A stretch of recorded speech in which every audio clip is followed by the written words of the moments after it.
भाई और बहनों, आज का शुभ संदेश के लिए आप सभी को हम स्वागत करते हैं। गलतियों को मेरी तू माफ कर, रूह से अपने आजाद कर। तेरा हूँ तेरा रहूं, रोशनी हो तेरी तू साथ चल। गलतियों को मेरी तू माफ कर, रूह से अपने आजाद कर। तेरा हूँ तेरा रहूं, रोशनी हो तेरी तू साथ चल। आज का संदेश इवेंजलिस्ट जोशी अब्राहम आसाम से बांटा जाएगा। प्रार्थना के साथ सुनिए। परमेश्वर का नाम की महिमा हो। शुभ संदेश के द्वारा हमें सुनने वाला प्रत्येक भाई बहनों को और एक बार जल्दी आने वाला प्रभु यीशु मसीह का नाम में हमारा प्यार भरा नमस्कार।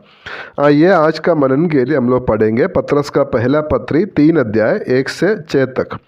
हे पत्नियों, तुम भी अपने पति के अधीन रहो, इसलिए कि यदि इनमें से कोई ऐसा हो जो वचन को ना मानते हो तो भी तुम्हारे भय सहित पवित्र चाल चलन को देखकर बिना वजन के अपनी अपनी पत्नी के चाल चलन के द्वारा खींच जाए। तुम्हारा श्रृंगार दिखावटी न हो, अर्थात बाल गूंदना और सोने के गहने या भांति भांति के कपड़े पहनना, वरन तुम्हारा चिपा हुआ और गुप्त मनुष्यत्व नम्रता और मन की दीनता की अविनाशी सजावट से सुसज्जित रहे, क्योंकि परमेश्वर की दृष्टि में इसका मूल्य बड़ा है। पूर्व काल में पवित्र स्त्रियां भी जो परमेश्वर पर आशा रखती थी अपने आप को इसी रीति से संवारती और अपने अपने पति के अधीन रहती थी, जैसा सारा अब्राहम की आज्ञा में रहती और उसे स्वामी कहती थी। इसी प्रकार तुम भी यदि भलाई करो और किसी प्रकार के भय से भयभीत ना हो तो उसकी बेटियां ठहरोगी। पिछले सप्ताह हम लोग देख रहे थे मसीही पत्नियां अपना पतियों का किस प्रकार अधीन रहना है और क्यों अधीन रहना है वो हम लोग देख रहे थे।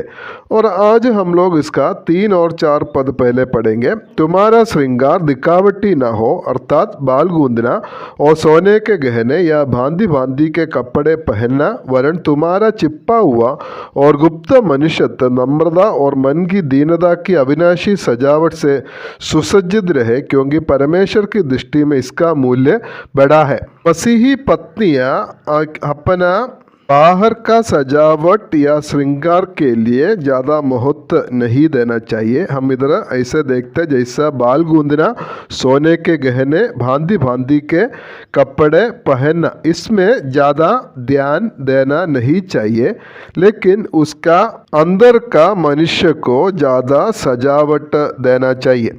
असली सुंदरता बाहर में नहीं है, जो सचमुच का असली सुंदरता हमारा भीतर में है, भीतर में होना जरूरी है। और 4 पद में मम्मा वो पढ़ता है, तुम्हारा चिपा हुआ और गुप्त मनुष्यत्व नम्रता और मन की दीनता की अविनाशी सजावट से सुसज्जित रहे, क्योंकि परमेश्वर की दृष्टि में इसका मूल्य बड़ा है। शामुएल का पहला किताब 16 अध्याय उसका 7 पद में ऐसे पढ़ता है, यहोवा का देखना मनुष्य का आशा नहीं है, मनुष्य तो बाहर का रूप देखता है, परंतु यहोवा की दृष्टि मन पर रहती है। जब मनुष्य हमारा बाहर का रूप देखता है, हमारा अंदर का असली सुंदरता को देखने वाला परमेश्वर है। इसलिए हमारा स्वभाव, चाल चलन और हमारा चरित्र वो अच्छा होना चाहिए, भला होना जरूरी है। तिमोथेयुस का पहला पत्री 2 अध्याय 9 और 10 पद में भी हम लोग ये देख सकता है, वैसा ही स्त्रियां भी संकोच और संयम के साथ सुहावने वस्त्रों से अपने आप को संवारे, न कि बाल गूंदने और सोने और मोतियों और बहुमूल्य कपड़ों से, पर भले कामों से, क्योंकि परमेश्वर की भक्ति करने वाली स्त्रियों को यही उचित भी है। इसलिए मसीही स्त्री लोग अपना आंतरिक जो सुंदरता के बारे में ध्यान देना है, बाहर की जो सजावट के लिए नहीं होना चाहिए। इधर श्रृंगार के लिए जो यूनानी भाषा में कॉस्मोस शब्द इस्तेमाल किया है और वहाँ से आज का कॉस्मेटिक्स बोलकर जो शब्द आज आए हुए हैं। उसके बाद में 5 और 6 पद में हम लोग सारा का उदाहरण हम लोग देख सकता है। उधर ऐसे पढ़ता है, पूर्व काल में पवित्र स्त्रियां भी जो परमेश्वर पर आशा रखती थी अपने आप को इसी रीति से संवारती और अपने अपने पतियों के अधीन रहती थी। जैसे सारा अब्राहम की आज्ञा में रहती और उसे स्वामी कहती थी, इसी प्रकार तुम भी यदि भलाई करो और किसी प्रकार के भय से भयभीत ना हो तो उसकी बेटियां ठहरोगी। और इधर हम ऐसे पढ़ता है 5 पद में, पवित्र स्त्रियां भी जो परमेश्वर पर आशा रखती थी अपने आप से आपको इसी रीति से संवारती और अपने अपने पति के अधीन रहती है। इसलिए इधर हम लोग देख सकते हैं पति का, अपना पति का अधीन रहने के द्वारा वो लोग क्या करता है, अपने आप को संवारती है। पति का अधीन रहना एक स्त्री के लिए, एक पत्नी के लिए सबसे बड़ा श्रृंगार या सजावट है। और सारा के बारे में हम लोग देख सकता है, वो अपने पति को स्वामी कहती थी। अब्राहम का प्रति सारा का जो आदर सबसे पहले उसका मन में है, उसका हृदय में है और उसका मुंह से वो निकलती थी। मतलब अपने पति को, अब्राहम को स्वामी कहते थे बोलकर हम लोग देख सकता है।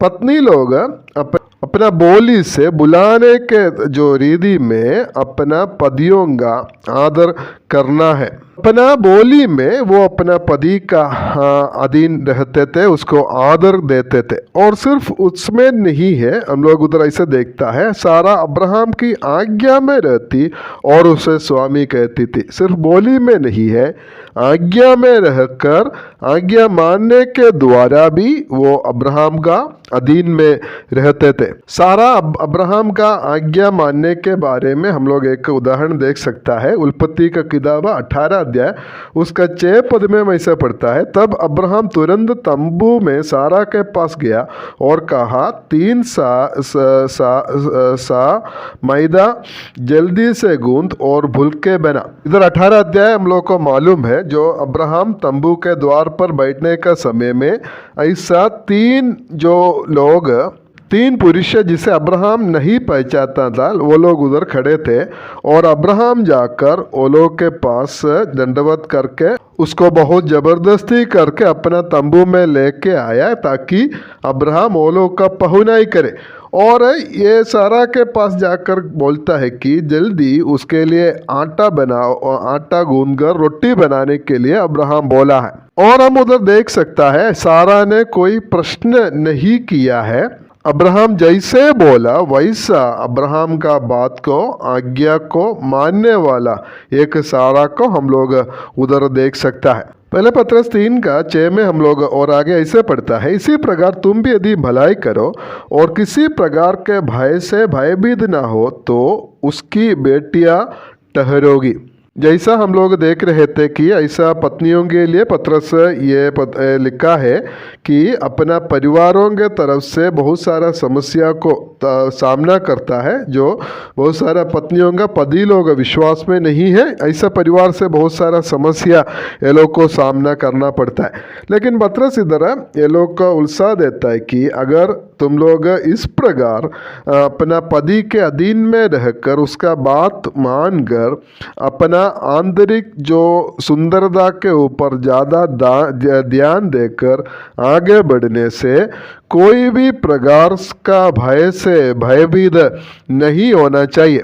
क्योंकि इसके पहले 2 अध्याय का 20 पद में पत्रस बताया है, अपराध करके घूसे खाए या मार खाए तो उसमें कुछ घमंड करने के बात नहीं है, लेकिन भला काम करने के बाद में भी, उसके बावजूद भी अगर दुख सहे वो परमेश्वर के लिए परमेश्वर के सामने वो बहुत अच्छा है, परमेश्वर उससे प्रसन्न रहता है। इसलिए हम लोग डरने का कोई ज़रूरत नहीं होता है। इसलिए परमेश्वर हमारे जीवन में भी सहायता करे, हमारा परिवारों में, पति पत्नियों के बीच में, और इसी प्रकार परमेश्वर के वचन को पूरा महत्व देकर मानने के लिए प्रभु हमें सहायता करे। विशेष करके मसीही पत्नी लोग अपना पतियों का अधीन रहना, उसका आज्ञा मानना, और इसी प्रकार प्रभु का वचन को हमारा जीवन में पूरा करते हुए हम लोग आगे बढ़ेंगे। इसलिए परमेश्वर हमें सहायता करे। परमेश्वर आप सभी को आशीष करे। परमेश्वर का नाम की महिमा हो।